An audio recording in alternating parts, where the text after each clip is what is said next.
আসসালামু আলাইকুম, সবাই কেমন আছেন? আমি মোহাম্মদ সুলতান, মিশরের রাজধানী কায়রো থেকে।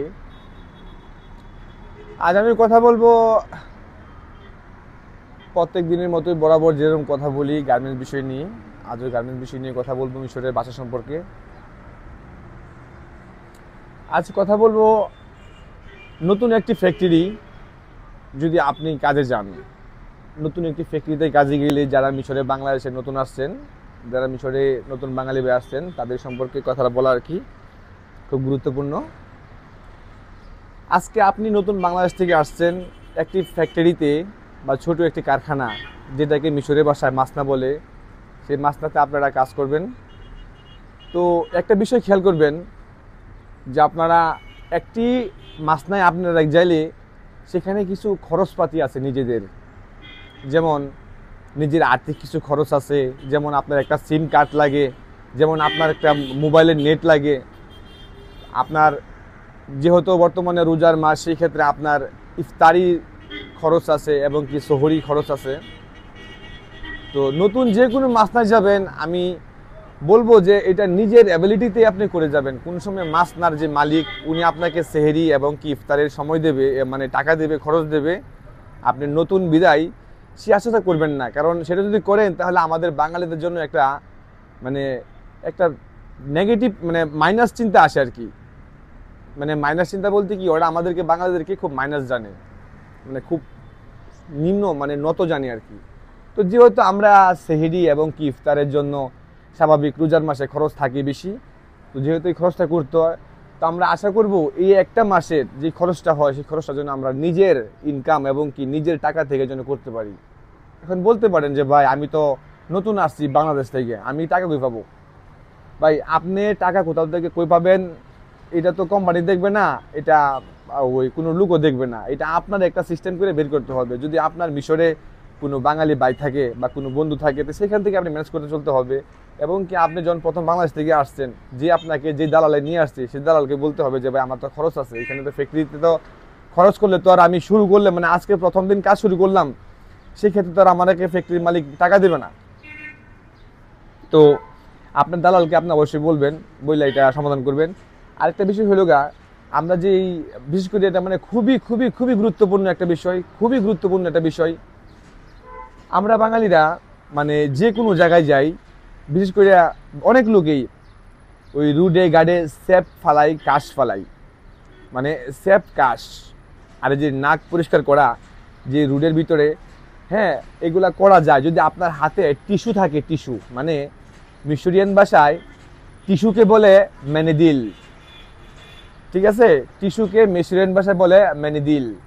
এখন যদি আপনার ম্যানেদিল থাকে হাতে, তাহলে আপনি অবশ্যই আপনি একটা কাজ দিয়ে সেই কাজটাকে আপনি এভাবে করে, আপনি এভাবে করে কেউ না দেখার আগে বা কেউ শোনার আগে বা কেউ আপনার প্রতি ঘৃণা সৃষ্টি হওয়ার আগে আপনি এটাকে সরাই ফেলতে পারেন। এখন যদি আপনি মেন রোডের ভিতরে বা 5 জন লোক আপনারা বাঙালি আছেন, এখন আরো 2-4 জন মাসরি, মানে মাসরি বলতে মিশরিয়ান লোক, আমি যদি বারবার বলি মাসরি মাসরি, তাহলে বলবেন যে মাসরি মানে মিশরিয়ান লোকগুলো আর কি মাসরি বলা হয় এই দেশে। এখন যদি 2-4টা মাসরি থাকে এখানে, আপনি যদি স্যাপ ফালান, কাশ ফালান, তো তারা কিন্তু খুব ঘৃণা করবে আপনাকে, খুবই ঘৃণা করবে। আর এই যে নাকের ভিতরে আঙ্গুল দিয়ে যে খুঁটাখুটি করেন, এইগুলা করবেন না, খবরদার। এইগুলা করলে খুবই খুবই সমস্যা। যদি হয় অনেক সময় নাক চুলকায়, যেমন নাক চুলকাইলে আপনি কি করবেন, যেমন এই যে ঠিক আছে এরকম একটা নাক চুলকাইলাম, আর যদি এর চেয়ে বেশি আপনার নাক চুলকায়, তাহলে আপনি অবশ্যই বাথরুমে যাইয়া, মানে টয়লেটে যাওয়ার পরে, টয়লেটকে মিশরের ভাষা বলে, বাথরুমকে মিশরের ভাষা বলে হাম্মাম, আপনি হাম্মামে যাই আপনি নাক পরিষ্কার করার পরে আপনি আসতে পারেন। অথবা আপনার এখানে হাম্মামও নাই, আপনার রুডে, তাহলে একটা টিস্যু কিনে মানে ম্যানেদিল কিনে আপনি নাক পরিষ্কার করতে পারেন। ঠিক আছে, এটা ভদ্রতা এবং কি আমাদের একটু মান সম্মানটা বাঁচে ভাই। কারণ এখানে অনেকেই আসলে বুঝে না। আর আসলেই আমিও বুঝতাম না, নতুন আসছি পরে অনেকেই সমস্যা হয়েছে, তো সেই কারণে কি আপনাদেরকে বলা, লজ্জার কিছু নাই।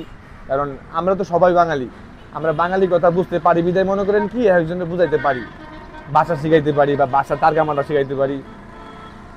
আরেকটা বিষয় হইল গা, আপনি মানুষের সামনে, মিশরিয়ানদের সামনে গলা কাশবেন না। মানে আপনি সমানে কাশতেছেন, আপনার ভিতরে কপ আসছে, আপনি কপগুলো আবার খাইয়ে ফালতেছেন বা ওদের সামনে ফালতেছেন, এটা করবেন না। এটাতে অনেক বিরক্ত হয়, মানে এতটুকু বিরক্ত হয় ওরা মানে খাবার থেকে তারা উঠে যাবে গা, মানে খাবার ক্ষেত্রেও যদি এরকম হয় খাবার রাখা তারা উঠে যাবে গা, এই কাজটা করবেন না। তো অবশ্যই আমি আশা করি সবাই সতর্ক থাকবেন এই বিষয় নিয়ে। আর যারা নাকি মিশরে নতুন আসছেন তারা তো অবশ্যই ওই বিভিন্ন সমস্যায় আছেন, সিম কার্ড নাই, নেট থাকবে না, সিম কার্ড থাকবে না, বা সিম কেমনে ভরে নেট কেমনে ভরে এটাও জানবেন না। তো অবশ্যই পুরানো বাঙালিদের সহযোগিতা নেবেন। আর কি বলে ওই যদি কোনো সমস্যা মনে করেন অবশ্যই আমার কাছে কমেন্ট করবেন, আমি সেই কমেন্টে উত্তর দিয়ে দেব, ঠিক আছে।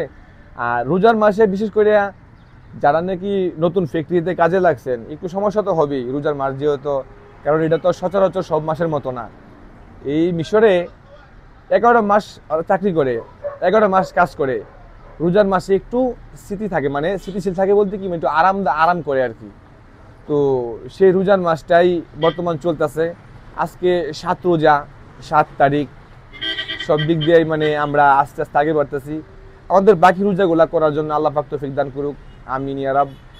আমরা চেষ্টা করব সবাই রোজার মাসে সবগুলো রোজা পালন করার জন্য এবং কি ভালো মতো থাকার জন্য। আর যারা নাকি নতুন আসছেন মিশরে অবশ্যই সাবধানে থাকবেন, সতর্ক থাকবেন।